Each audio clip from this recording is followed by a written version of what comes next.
Ja, hallo, herzlich willkommen hier auf meinem Kanal. Ja, heute geht es mal wieder um einen Winkelschleifer. Den habe ich hier kostenlos von der Firma Dongcheng zur Verfügung gestellt bekommen, um einen Test zu machen. Das heißt aber nicht, dass ich jetzt hier den toll finde, wenn er nicht toll ist. Das will ich ganz klar klarstellen. Wenn mir jetzt hier irgendwas auffallen sollte, was nicht so gut ist, werde ich das natürlich auch erwähnen. Ja, das ist ein Set. Das Set kostet aktuell 99,99 € bei Amazon. Also achtet immer darauf, von wann das Video ist. Je nachdem, wann ihr das schaut, kann sich das natürlich preislich ändern. Und ja, das bitte ich zu beachten. Nun, ich öffne jetzt mal den Karton und wir schauen einfach mal rein, was sich da alles so drin befindet.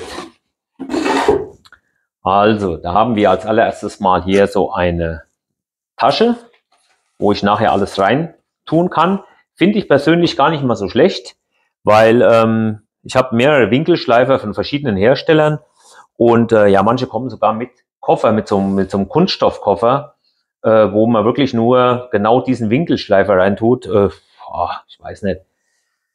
Ja, wenn man irgendwo auf eine Baustelle muss und kann dann immer die Koffer mitnehmen, ja, aber im Privaten hast du dann irgendwann die Koffer als darum liegen. Das finde ich persönlich nicht so gut. Dann kann ich das vielleicht alles eher in so eine Tasche tun.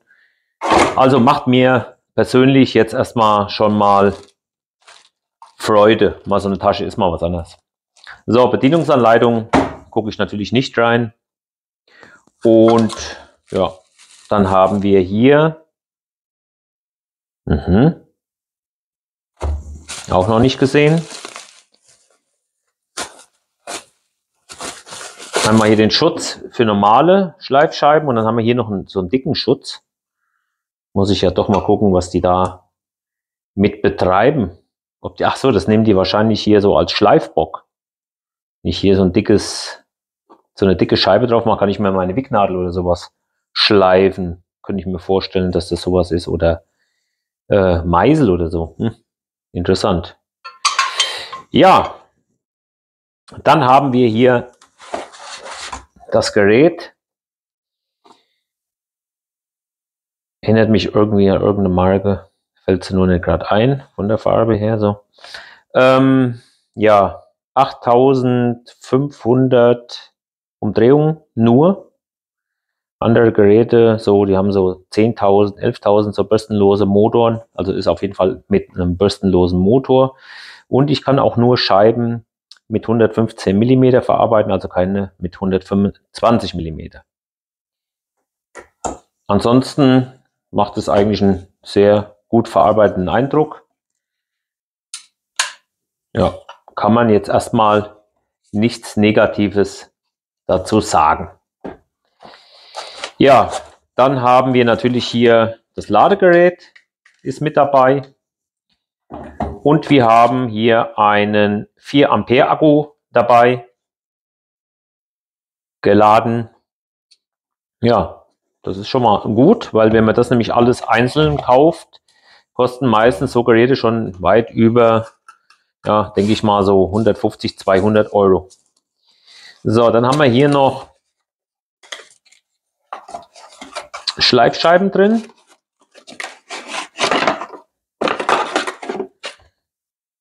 Eine Trennscheibe, 2 Trennscheiben, eine Schrubbscheibe und so eine Polierscheibe. Die sind auch mit dabei.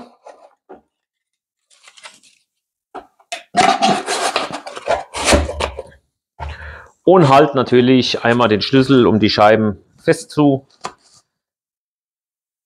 festzuziehen. Und hier einmal nochmal der Halter, den man links oder rechts an der Maschine anbringen kann. Nun, ich habe jetzt mal geguckt in der Bedienungsanleitung. Das ist also eine Schleifscheibenhaube. Das heißt also, wenn ich jetzt irgendwo mir das Gerät einspanne und dann kann ich auf einer Schrubbscheibe von oben da Sachen bearbeiten. Ja, wer es braucht. So, ich würde sagen,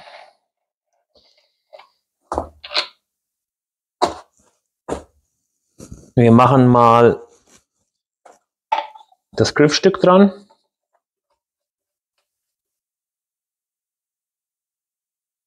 Den Akku rein und dann hören wir uns erstmal an, wie denn die Maschine eigentlich klingt. Also hier wackelt nichts, hat schon mal gut eingerastet.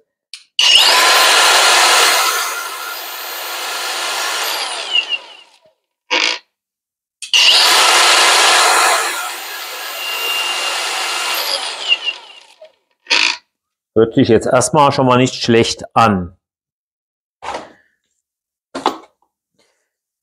So, dann machen wir jetzt erstmal hier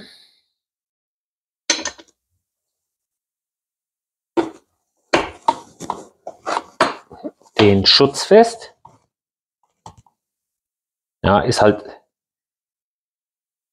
ja ein Schutz zum Verschrauben. Also ich kenne das von anderen Winkelschleifern, ja, wo man dann einfach hier so einen Hebel runterdrückt, dann kann man das so einrasten lassen. Aber okay, man kann nicht alles haben. Den schraube ich mir jetzt dann passend. So, ich würde mal sagen, machen wir erstmal hier so eine Dongcheng Schubscheibe, Trennscheibe drauf. Und dann trennen wir mal was.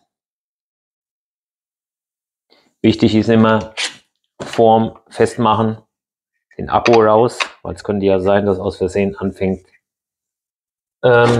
ja, zu laufen und dann hat man die Hand kaputt. So, fest. Den müssen wir jetzt noch schrauben. Ich würde mal sagen, den packen wir so hier hin. Das sieht gut aus. Ich hole mal schnell einen Schraubenzieher und dann schraube ich das noch fest.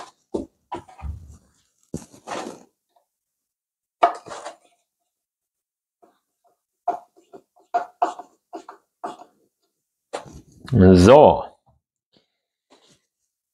Akku rein.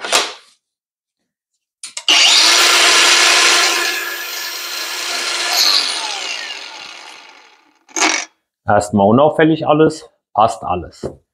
Gut, ja, Maschine würde ich sagen vom Gewicht her ähnlich wie andere ja, Akkuschleifer auch, ist ja klar, den dicken Akku hinten dran, ja, aber liegt trotzdem sehr gut in der Hand. Also macht einen guten Eindruck in der Hand. Also ich habe den jetzt wirklich gut im Griff. Ja, passt. Nun, ich habe jetzt hier ein Rohr, das hat eine Wandstärke von 5 mm. Das werde ich jetzt mal versuchen, hier mit dem Gerät zu durchtrennen. Ja, was man natürlich vorab noch sagen sollte, ist natürlich, ein Akkuwinkelschleifer ist nicht mit einem zu vergleichen, der an 230 Volt gebunden ist, also mit Kabel gebunden. Der hat natürlich eine ganz, ganz andere Power. So ein Akkuwinkelschleifer ist halt für kleine Arbeiten, wo man mal jetzt keine Stromleitung mitnehmen möchte, möchte man irgendwo was durchtrennen und so. Dafür sind die eigentlich super geeignet. So, dann lege ich mal los.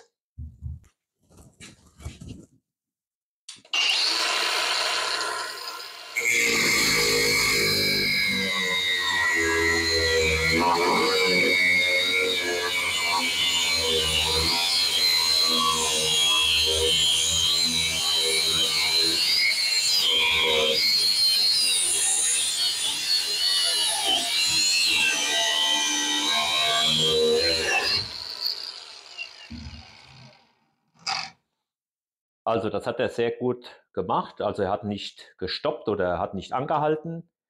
Ja, das teste ich jetzt mal mit der Schubscheibe, ob wir den auch irgendwann zum Blockieren bringen oder vielmehr, wenn wir dem gut Druck geben, wann der dann irgendwann abschaltet. Das ist ja auch wichtig. Nun, ich habe jetzt die Dongcheng Schubscheibe drauf gemacht und ja, jetzt schauen wir mal, wann das Gerät abschaltet.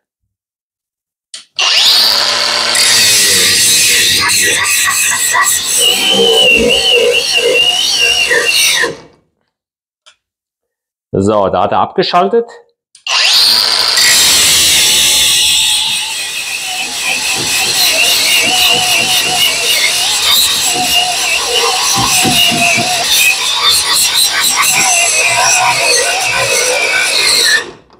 Aber alles in allem, man sieht es ja auch, er qualmt, oder vielmehr das Rohr qualmt.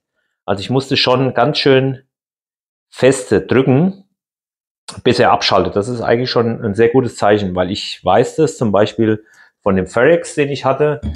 Ja, wenn man den ein bisschen zu sehr mit Druck belastet, dann schaltet der ab. So, ich habe jetzt hier mal zum Vergleich den Ferex, auch mit der Dongcheng Schrubbscheibe, und jetzt schauen wir mal, wann der abschaltet.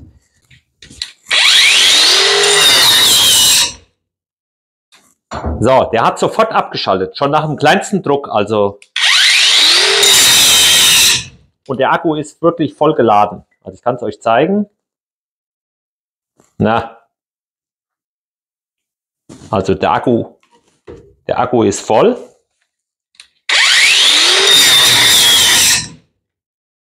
Schaltet er ab. Also da ist der Dongcheng bei weitem oder Welten besser. So, jetzt nochmal zum Vergleich, damit ich auch hier wirklich das Gefühl habe, dass es auch so ist, was ich sage. Nochmal mit der Schrubbscheibe, den Dongcheng.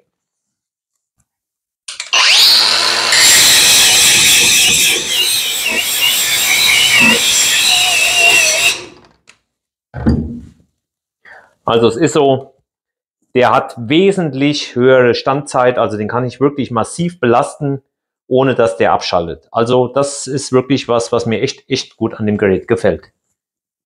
Ja, kommen wir zum Fazit. Also ganz grob, super Gerät. Ich hatte vorher nicht so hohe Erwartungen, bin eines Besseren belehrt worden, ist wirklich ein tolles Gerät mit einer hervorragenden Leistung, die auch ja, quasi am Werkstück gezeigt wird, diese Leistung. Also das ist unglaublich, wie viel Belastung der hier aushält. Also top. Design ist gut, Gewicht ist gut, liegt gut in der Hand. Ja, mit dem 4 Ampere Akku kann man schon eine ganze Zeit lang schleifen. Alles in allem, finde ich, ist das echt ein gutes Gerät. Bin froh, dass das jetzt in meine Sammlung übergegangen ist. Wen es interessiert, schaut in der Videobeschreibung nach, da habe ich das Teil auf jeden Fall verlinkt. Und da könnt ihr euch das mal genau auch noch anschauen. Ja, und dann würde ich sagen, bin ich am Ende hier meines kleinen Beitrags. Hoffe, ich konnte euch wieder ein bisschen was zeigen. Und dann würde ich sagen, macht's gut. Bis zu meinem nächsten Video. Tschüss.